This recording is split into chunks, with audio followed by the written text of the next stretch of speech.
भोलेनाथ कह रहे मैया पार्वती ने पूछा कि प्रभु कैसे जाने, कोई साधक भगवान के नाम का जप कर रहा है तो कैसे वो इस बात को माने कि हमारा भजन जो है सही मार्ग पे है कि नहीं है, हम जो भजन कर रहे हैं वो ठीक चल रहा है कि नहीं चल रहा है।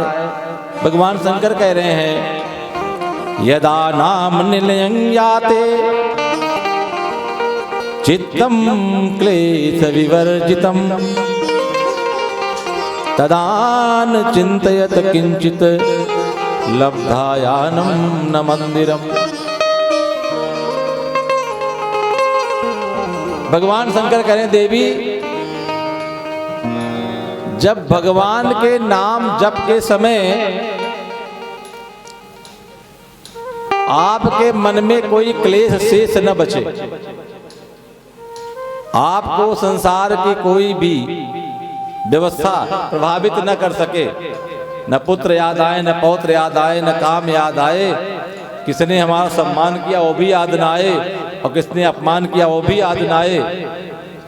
संसार के सारे क्लेशों से अगर आप निर्मुक्त हो गए तो समझिए कि आपका भजन ठीक चल रहा है।